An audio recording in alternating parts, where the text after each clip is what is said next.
Hi everyone and welcome to my place. Today I want to show you what I do when I am faced with the issue of there are no flowers in the garden and I've just got a little bit of foliage. I'm having somebody for dinner or I'm going to be doing something outside and I need something quickly. I've got it covered. I've got a nice urn here. I've got these lovely marigolds. They cost me, I don't know, about $1 each, which is really cheap. I've got some magnolia here and I've got a few butterflies and it's such an easy design. And this is what I call my top down arrangement. Right, first of all, get all of your little marigolds, give them a good water, and then just quickly get some scrim and wrap that up, and you'll also need a piece of string to wrap that. So this is my really lovely autumn sort of rough, rustic, do it quickly arrangement. Now the other thing that you need to do is to get one of these satay sticks and make sure that you hit the hole where the drainage hole is, and then just push that up to there for now, and then we can easily see that we can push that into the foam in due course. Right, from there I have over here an urn, and what I've done with this is it was a rusty coloured or a sort of a terracotta colour. It's plastic. What I've done is I've just misted it with water and then I hit it with a little bit of hunter green and then misted it with water again, and I've put sort of like this verdey colour over the top of it, and they're Design Master paints that I've used, and just to take that harshness of that plastic over and to give me a little rustic look. Right, from there you can either use vine if you've got it. I didn't have anything available, but as you know, I'm the queen of artificial stuff. I've got plenty of this, so I'm just going to put a few, using a little bit of wire here, just wrap that around like that, and I'd like that to actually go over and down the sides. So get that established first. In fact, I might need to just put a little bit more into there. So just cut your wire in half and then just push that out to the side like so. Right, as I said, it's a top-down construction.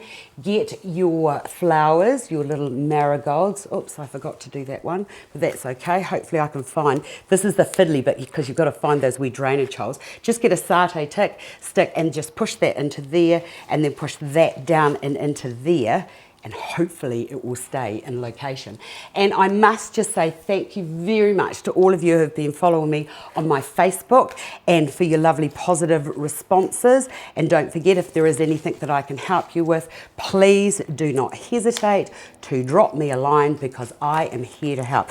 Right, that just needs another one to just hold that anchoring it into place, because at this stage it's critical that our balance is good before we start. Whoops, that was going to be the water that I was going to use to, I didn't put one in that either. Oh yes I did. Perhaps if I looked I'd be doing a wee bit better than I am.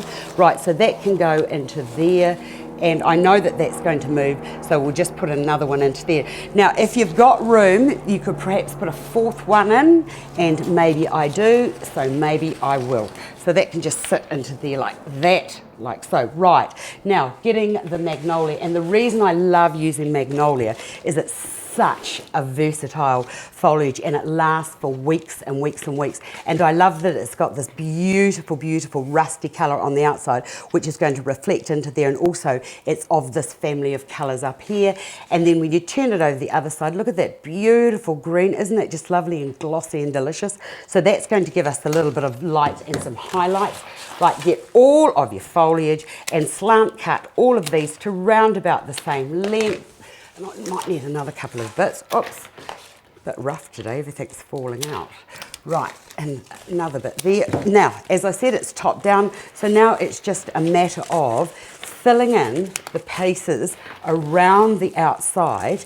And this also, by doing this now, it also means that if you need to put a bit more support in there to stop these from falling, the plants from falling out, where you can actually fix that now and bring the grape or the artificial grape or whatever that is out a bit as you're going around. I need some more of this now. As I continuously I'm telling all of you new designers of flowers out there, the reason why we cut everything on the slant and cut it before you start is so that you don't have to have that stop starting, because when I do it I just like to get them in there and whack it in. Now I also must just tell you that I've had some research questions from a couple of television shows internationally wanting to know why do I think, or why are people starting to take up amateur floristry. I don't think that any of you are out there that are amateurs anymore, because we have learnt so much. So if you've got time, if you could Gmail me and tell me what it is that makes you interested in the flowers, I would be extremely grateful, and it will just mean that my job is made a little bit easier. Right, just keep going around there until that is all covered in, and if you've still got some spaces, what you could do, oh no, I'll just do that there. Now the other thing is I've also got these leaves. You could use fresh Aurelia leaves, but if you wanted to extend it out, so have a look at what's happened there. See that there, it's sort of all clunky in here and there's not much happening. This is when you can get either some fresh Aurelia leaves or artificial, and look what happens, how that sort of takes the whole design out. Loving that. So how to make something that's looking a bit small and a wee bit measly look a weeny bit better, and that's also really nice with that. Just coming out over the sides. I've got one more there, I'll put that there. And even though you can't really see the vine, you actually can if you look into it. And I think that that's those little hidden treasures of what make things look really fabulous. Right, from there, the next thing, because it's going to be in my garden, just put a few little monarch butterflies. I must just tell you, the monarch butterflies in my garden are fantastic. That can just be pinned onto there like that. Little bits of interest, especially if you've got children coming around, they just love things like that. And that can just be poked onto there. Now don't forget to give it a good water, like so. And don't forget that flowers take moisture not only through their stems, well, as these are planted, they're going to take the moisture from the soil, so keep that well watered. And because they're in these little scrimmy bags here, I can actually see those and I can water them, and of course the water's going to drain through to the foam. I hope you enjoyed that, because I'm excited about that. Thanks for calling, and don't forget to drop me a wee Gmail. Love hearing from you. See you again.